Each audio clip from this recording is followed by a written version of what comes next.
Saiu o primeiro trailer do novo filme do Superman que vai dar início ao universo DC do James Gunn nos cinemas, e uma das coisas que mais se espera dessa nova versão do personagem é que ele volte a ser colorido, inspirador e puro como era em sua versão mais clássica nos quadrinhos e animações. Então eu queria aproveitar um pouco que esse assunto está em alta para falar em como de um tempo para cá, acho que nos últimos 2 anos mais ou menos, eu venho gostado cada vez mais do Superman. E não necessariamente isso é devido a alguma mudança do personagem, mas sim da forma como eu passei a enxergar ele como uma figura única. O que é até difícil dizer isso, já que provavelmente ele é um dos personagens mais copiados das HQs. E mesmo assim, é notável que existe algo nele que nenhum outro super-herói conseguiu copiar, e é sobre isso que eu vou falar hoje. Para começar, eu preciso falar um pouco sobre o contexto dos filmes de super-heróis nas últimas 2 décadas e como isso influenciou todo o imaginário popular que se tem deles hoje. Isso porque muitas dessas adaptações mudaram completamente a essência de vários desses personagens para encaixar suas histórias no momento e nas questões que a sociedade vivia nessa época.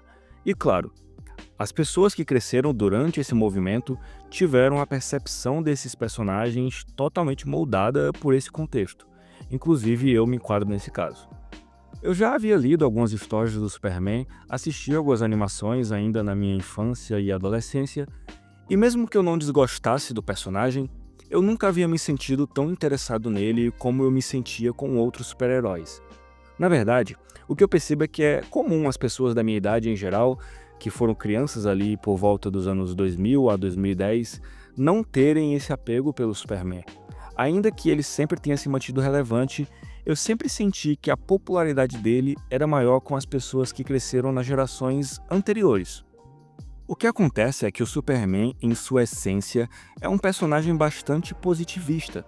O otimismo dele é uma característica inerente que ele possui. A leitura que eu faço sobre o que fez com que o apelo dele não fosse tão grande na minha geração foi todo o movimento cultural que aconteceu justamente nesse período aí dos anos 2000 e que ainda hoje exerce influência na cultura pop em geral.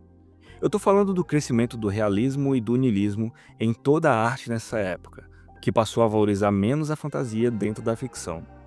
Eu sei, isso é irônico. Mas é daí que surge, por exemplo, os filmes do Batman da trilogia do Nolan, que trazia o Homem-Morcego praticamente como um super-agente em vez de um herói, e uma trama carregada desse discurso niilista vindo principalmente do Coringa, que agora possuía todo um desenvolvimento mais cinza e cheio de nuances com questões sociais, que culminou posteriormente no Joker 2019. Ou os filmes do X-Men, que usavam aqueles trajes pretos de couro que mais lembravam os filmes do Matrix, algo totalmente diferente das cores presentes nos quadrinhos e animações. Ou como diria o Deadpool, demorou só 20 anos pra gente ver o Wolverine com aquele traje amarelo.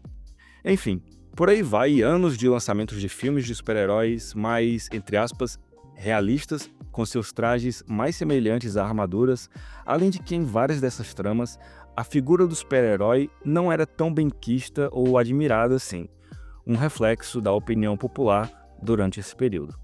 Essa onda de descrença que houve em cima da imagem da integridade dos super-heróis foi o que culminou inclusive no sucesso de várias obras que traziam essa visão mais pessimista da humanidade deles, com falhas de caráter e até corrompida, sobre esse argumento de que essa seria a versão mais realista e crível dessas figuras mitológicas que são os super-heróis.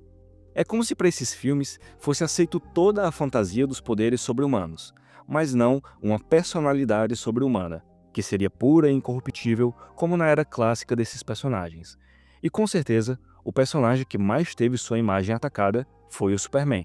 Até porque ele é o ápice que mistura os poderes do herói mais forte com o caráter e positivismo do ser humano mais íntegro. É claro que todo o universo de personagens dos quadrinhos passaram por essa transformação, mas enquanto no Homem-Aranha, por exemplo, eles trouxeram esse realismo aumentando a discussão da dualidade que é tentar ser um herói sendo um humano, valorizando as questões da vida de Peter Parker, ou como fizeram no Batman, trazendo mais argumentos para a origem dos vilões, com críticas sociais e até explicações mais críveis das habilidades dele e de todo aquele aparato tecnológico, o Superman foi talvez o único que teve essa mudança feita na sua parte mais importante, que é a sua retidão, a sua nobreza. E é daí que nós temos a popularização de uma série de versões de Superman vilanescas, corrompidas, inclusive versões do próprio Superman dessa forma, como no caso do Injustice, por exemplo.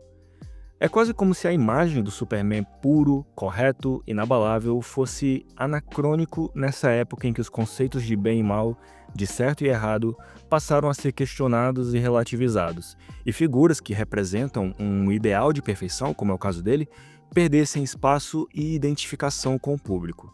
E claro que todo mundo sabe onde isso foi parar: o Superman do universo DC do Zack Snyder.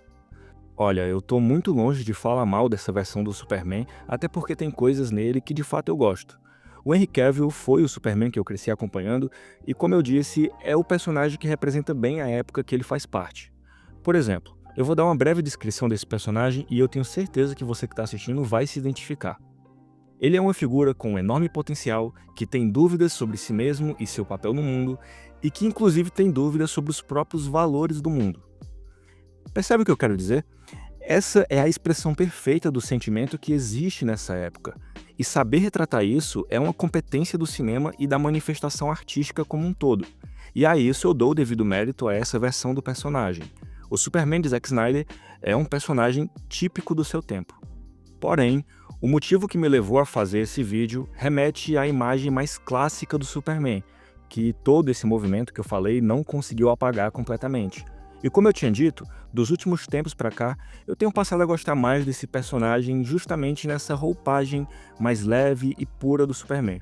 Inclusive, enxergando como essa versão dele é sim madura e necessária para o cenário atual. Eu digo madura porque uma das grandes discussões trazidas nos quadrinhos dele é sobre como ele é um símbolo de esperança, confiança e força, e que ele está sempre disposto a proteger a humanidade de coisas que ela por si só não pode se defender sozinha. Eu vou trazer um exemplo para tentar explicar melhor a ideia que eu quero passar. Imaginem os pais de uma criança. Para ela, eles são fortes, confiantes, resolvem todos os problemas e passam toda a sensação a ela de proteção e segurança, além de que são eles o espelho e principal objeto de admiração dos filhos. Porém, quando as crianças crescem, elas percebem que seus pais também são falhos, inseguros e que não os podem proteger de tudo.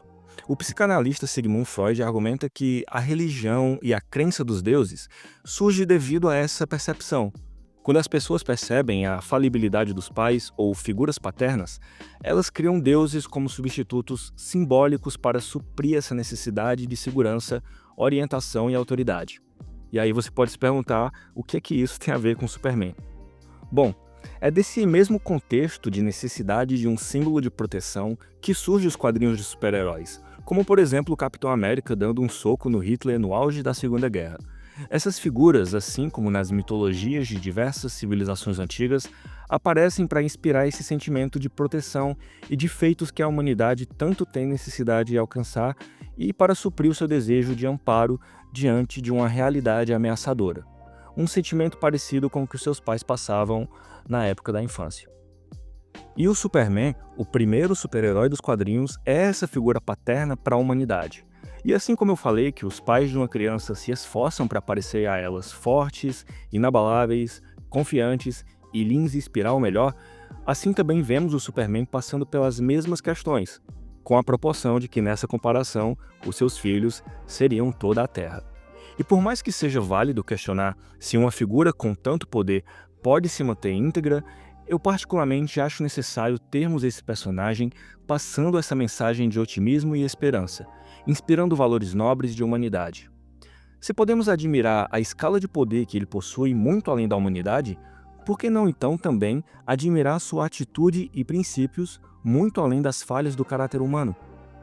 Essas outras versões realistas do Superman vão continuar aí e é importante que continuem para aprofundar a discussão sobre os problemas do endeusamento de ídolos e lideranças com absoluto poder e como seguir eles pode ser perigoso.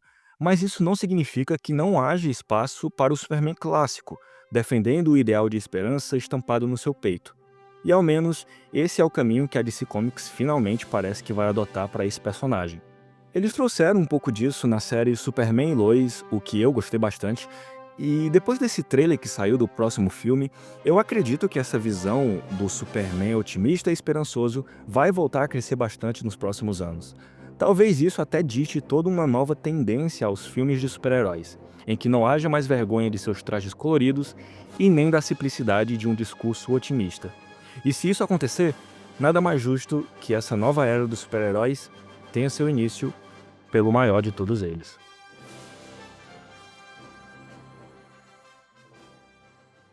Bom, por hoje é isso. Muito obrigado a você que chegou até aqui. Eu estou particularmente empolgado por esse novo filme do Superman e por isso eu quis falar um pouco sobre ele. Espero que você tenha gostado do vídeo. Se sim, curta, comente e compartilhe para apoiar e até a próxima.